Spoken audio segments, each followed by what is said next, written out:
ICP, ideal customer profile. हम सब sales में आईसीपी को फोकस कर रहे हैं, हम सब आईसीपी ढूंढने की कोशिश कर रहे हैं, बट बहुत सारी गलतियां होती है आईसीपी क्वालिफाई करने में। हमें पता नहीं चलता कि किस क्लाइंट को फोकस करना है, किस पर नहीं करना है, किसको कॉल करना है, किसको नहीं कॉल करना है। एंड जब स्टार्ट कर रहे होते हो आप सेल्स, तो ये एक बहुत बड़ी गलती होती है। हम बार बार आईसीपी कोशिश करते ढूंढने की, पर हमें नहीं मिल पाता है। आज मैं आपको बताने वाला हूँ एक फॉर्मूला और एक फ्रेमवर्क जिसपे आप आसानी से आईसीपी फाइंड आउट कर सकते। जो फ्रेमवर्क है उसको कहते हैं बैंड, BANT। ये बेसिकली ऐसा फ्रेमवर्क है जो आपको क्वालिफाई करवा देता है आपके क्लाइंट को। बी का मतलब होता है बजट। तो सबसे पहले तो आपको पूछ लेना है कि क्लाइंट के पास बजट है या नहीं है। क्या उसको ऐसा तो नहीं है कि आप जो कोटेशन देने वाले हो या आपका जो सोल्यूशन का प्राइस है वो उसके बजट से आउट ऑफ बजट तो नहीं होने वाला है। एंड इसकी वजह से क्या होता है कि क्लाइंट के साथ टाइम वेस्ट हो रहा होता है, 4-5 राउंड के डेमोज हो जाते हैं एंड उसके बाद फिर क्लाइंट आपको ना बोल देते हैं। तो सबसे पहले तो आपको बजट पूछ लेना है।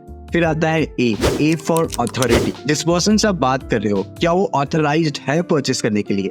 ऐसा तो नहीं कि बहुत लोअर लेवल का पर्सन है या वो उस डिपार्टमेंट का नहीं है या उसके कंसर्न का ही नहीं है, बस आप कॉल करके पिच करना स्टार्ट कर दिए। तो आप बिफोर कॉलिंग या बिफोर सेंडिंग मेल आप ये जरूर देख लो कि क्या वो ऑथराइज्ड है या नहीं है। फिर आता है एंड नीड।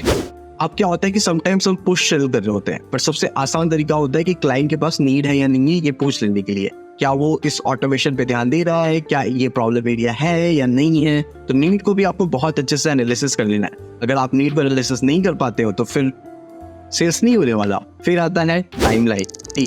यार B2B में बहुत लंबे लंबे सेल्स होते हैं, मतलब 2-2 साल 3-3 साल लग जाता है। बट फिर भी अगर आप अपने क्लाइंट से पूछ लेते हो कि टाइमलाइन क्या है, क्या फ्रेमवर्क है, किस टाइम तक हम जाके क्लोज कर सकते हैं, तो बहुत अच्छा होता है। समटाइम्स क्लाइंट 3 महीने 4 महीने या 2 महीने या 1 महीने बोलेगा, उससे 10-15 दिन ऊपर नीचे, बट एटलीस्ट आपको पता होगा कि आपको किस क्वार्टर या किस मंथ में इस सेल्स को ऐड करना है। तो ये था बैंड फ्रेमवर्क। इसके बाद आता है फिट फॉर्मूला, FIT।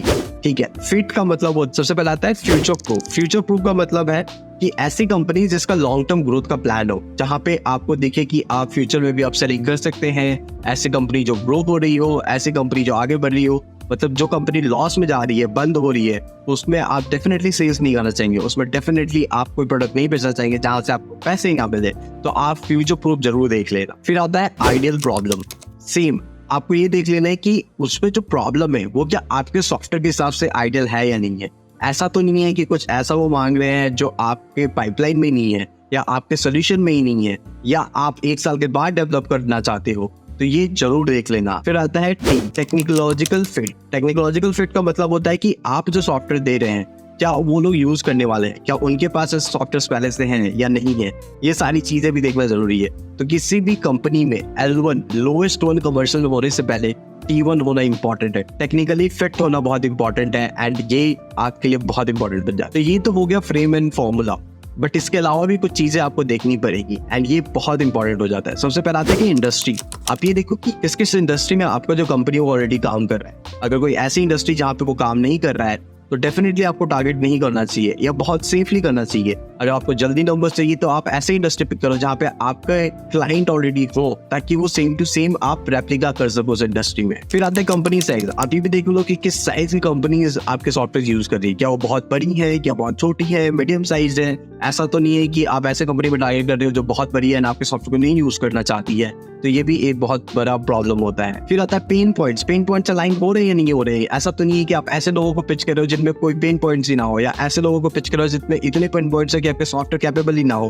तो पेन पॉइंट्स को भी अलाइनमेंट करना बहुत इंपॉर्टेंट हो जाता है। ये सब तो ठीक है, पर अब आप पूछेंगे कि ये सब आपको पता कैसे चलेगा। तो देखो यार, 2 तरीके होते हैं। पहला तरीका होता है कि आपके पास ऑलरेडी जो क्लाइंट है उनको देखो, उनको रिसर्च करो, उनके बारे में पढ़ो कि कैसे क्लाइंट्स बने, वो किस इंडस्ट्री में बने, उनका साइज क्या है, क्या सोल्यूशन यूज कर रहे हैं, यूज केस पढ़ो, अपने क्लाइंट से बात करो एंड देन आपको समझ में आएगा कि वो किस तरीके के आईसीपी है एंड फिर उसी को आपको रेप्लिका करना है।